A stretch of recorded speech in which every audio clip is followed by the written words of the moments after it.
All right, hang on, guys. We are going live for the first time in a long while. All right, I turn the lights on. Hello, everyone. Welcome to another Tyler Tube video. It is 12:18 here.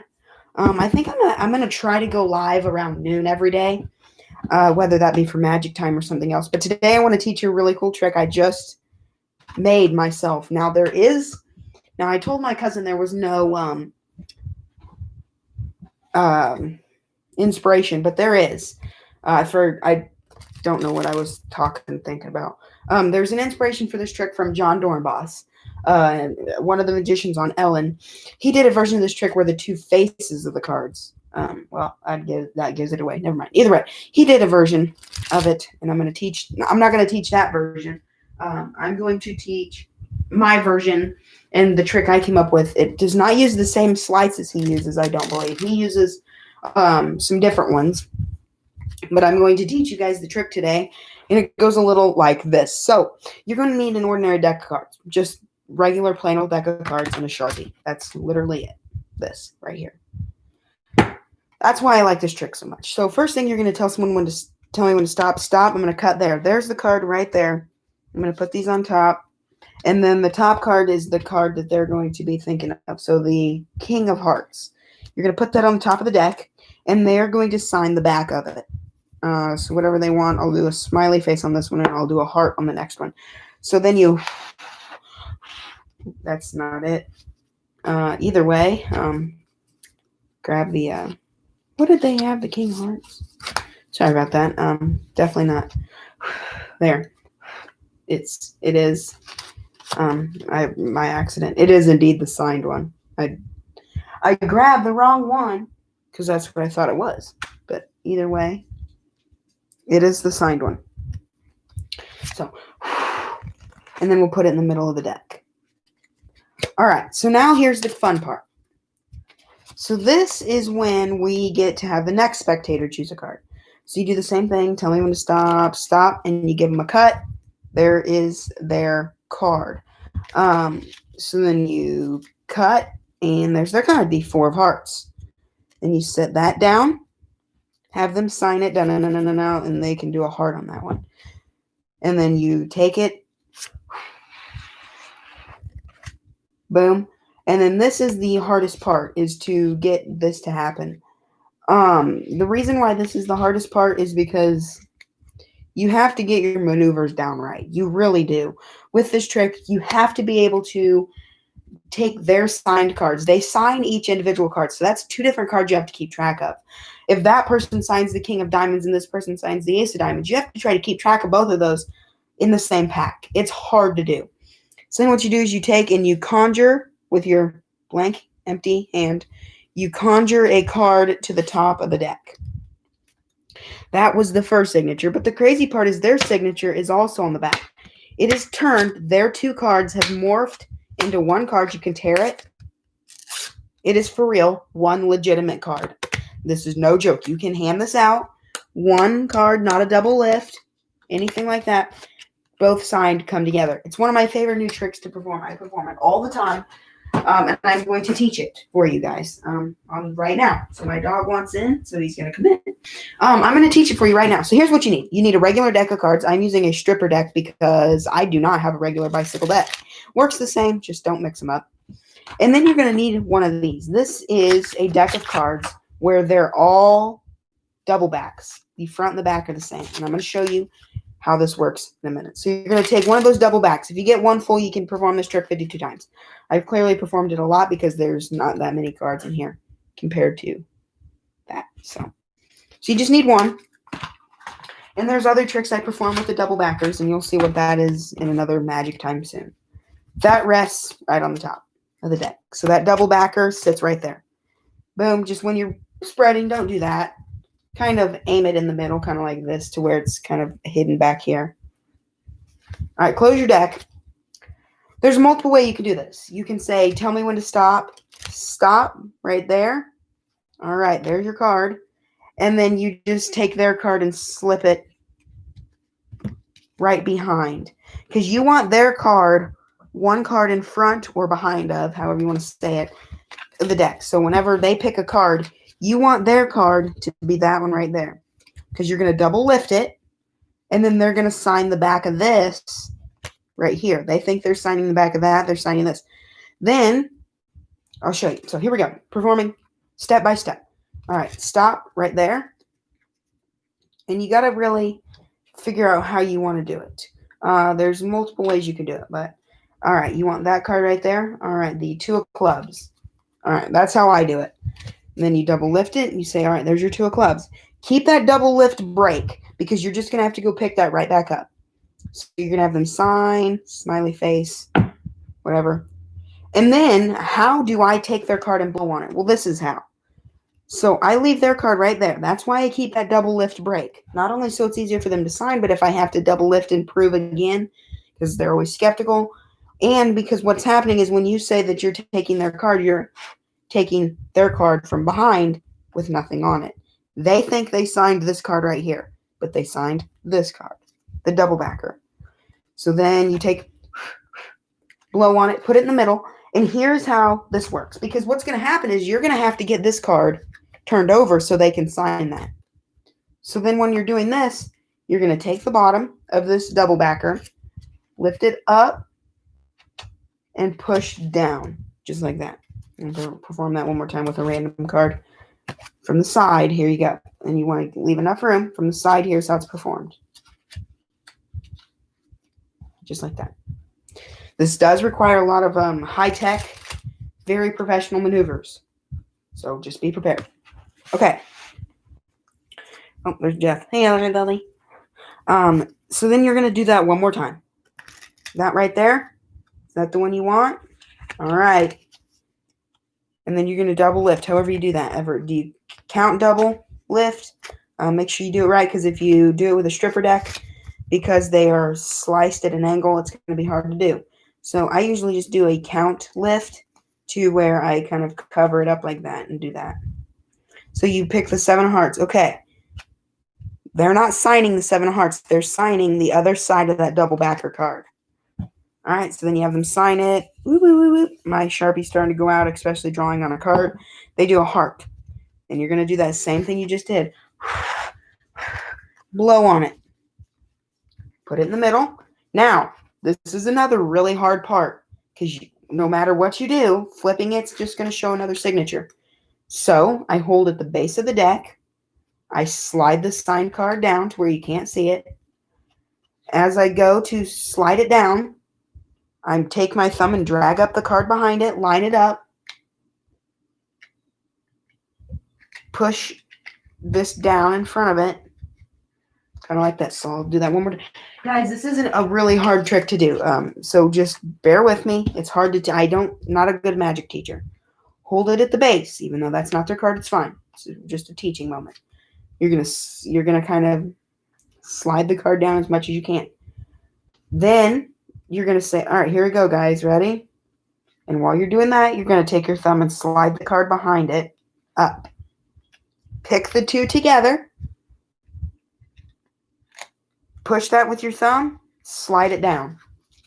So now you have that there and your double backer there. So now they think that both of their cards, now they think that his card is signed in the deck. Her card's signed in the deck. No. Their cards are in the deck, but they actually signed the double backer. They never signed the card they chose. Then you're going to conjure their cards to rise, one of their cards to rise up. It's just going to be the double backer, because here's what you're going to do. Slide the top card forward enough to where it's hard to tell. Use your palm to contact the signed card. Drag it out. Slide it over, and boom. And you make one of their cards appear. Doing it in a regular form and fashion here looks a little bit like this. It's like that. You say, well, look, one of your cards is resurfaced. Actually, no. Both of your cards have resurfaced, but stuck together completely. Both of your signatures and both of your cards have morphed into one card. I'll tear it for your proof. You each get to keep a half as a souvenir in my appreciation of helping me on stage today. And that, ladies and gentlemen, is how you perform. I have no idea the trick name. I just came up with it and we did it. I really enjoy it. I perform it way more than I've performed any other trick in my whole life. It's one of my favorite tricks of all time. there's something that I just absolutely love about that trick. So yeah, guys. This is not an endorsement for Dr. Pepper. I'm just thirsty. Either way, one of my absolute favorite all-time tricks, card tricks. I'm a big card trick person. I perform a lot of card tricks. I really enjoy them. And it's now time for the tour of my magic case. So if you guys remember, way long time ago, I used to have that big wooden magic case. The one where the lid folded up and down. Well, it was all wood. And I recently covered it in felt. So now it looks correct.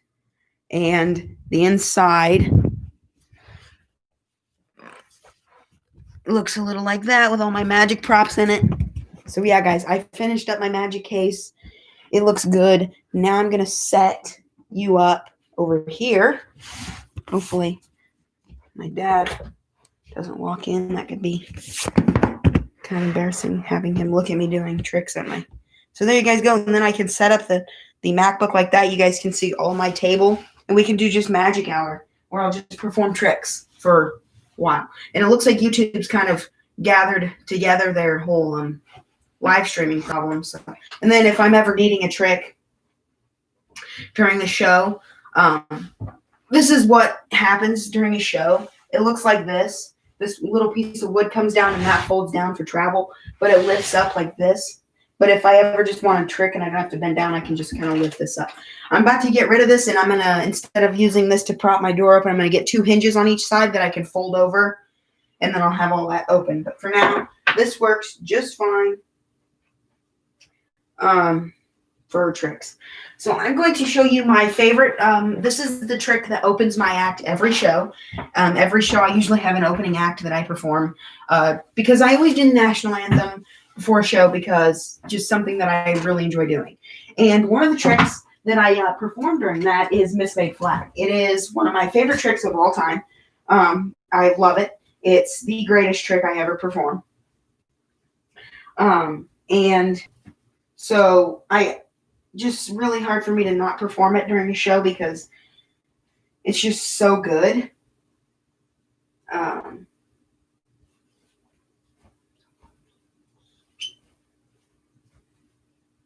It's really hard to set it up because I can't remember how.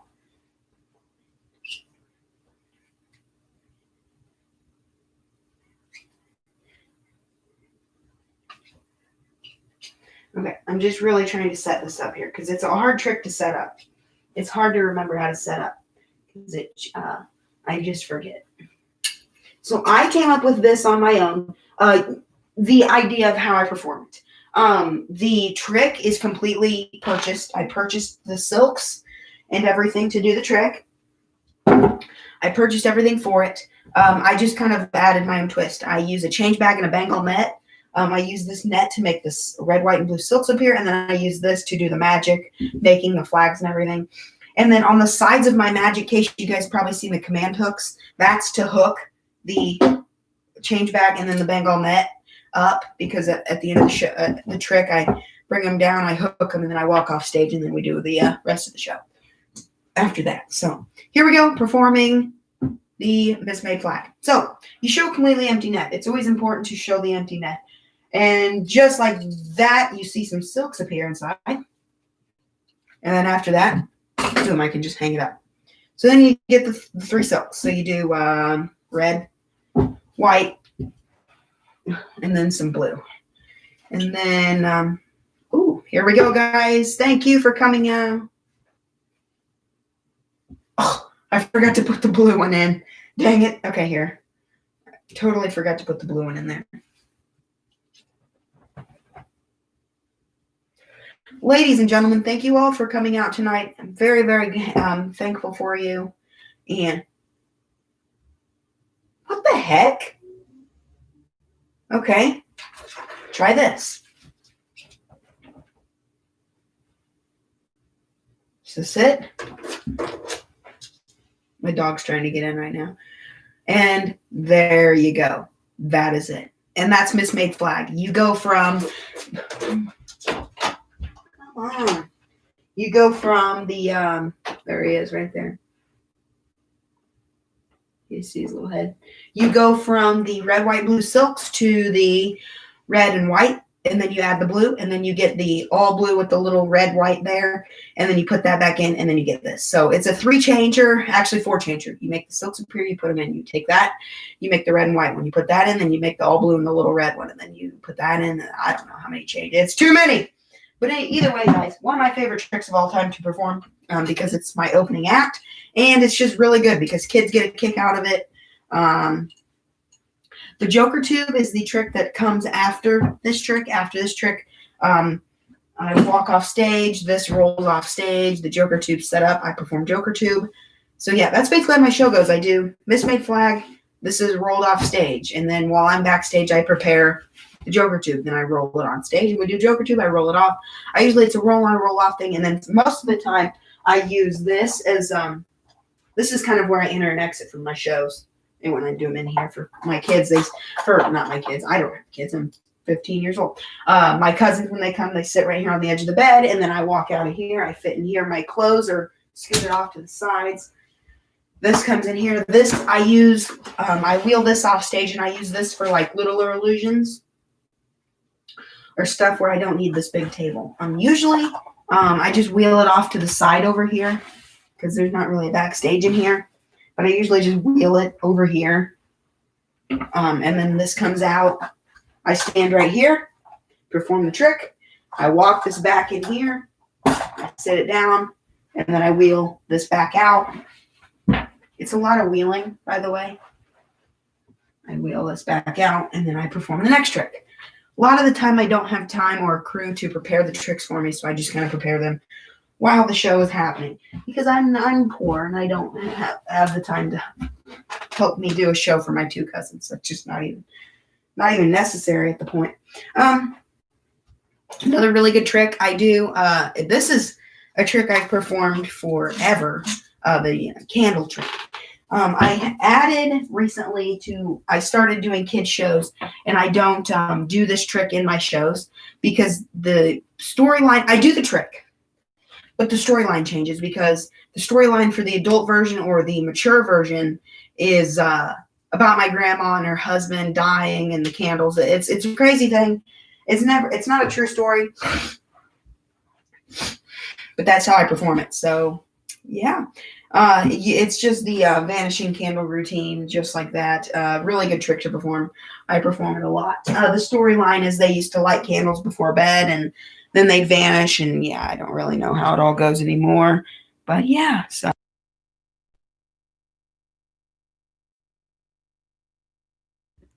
I will be right back, everybody. I'll be right back.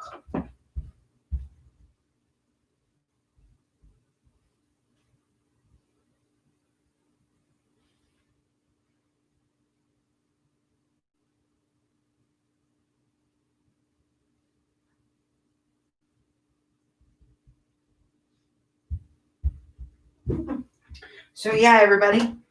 Now, one thing, it's a gag I do in my show. So let me show you. So this is the little suit I wear in shows, because I find it absolutely hilarious. It's a really small suit jacket that I wear. I'm trying to get this trick prepared because I forgot I took it out of my suit because it kept falling. So I took it out, and I'm getting it set up. But I wear this. I got this at Kohl's a couple of years ago, like $15. It's like, oh, I can wear this for doing my magic shows.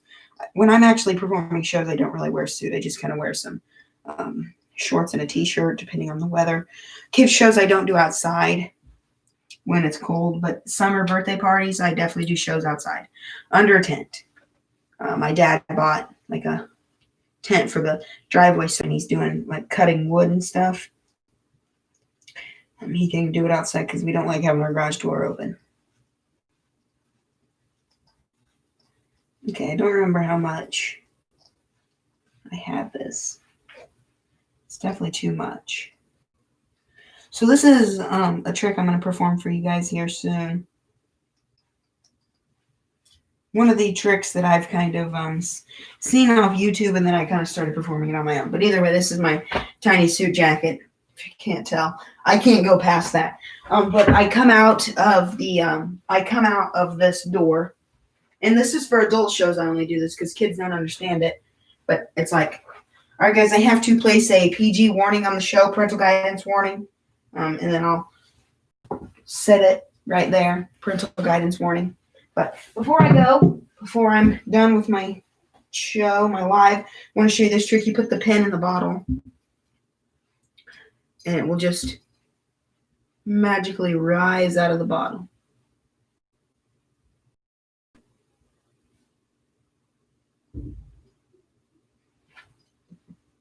So, all right, guys.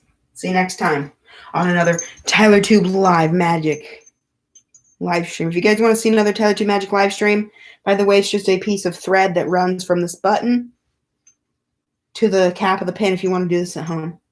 All right, guys, I'll be doing another TylerTube Live Magic stream maybe later today or tomorrow.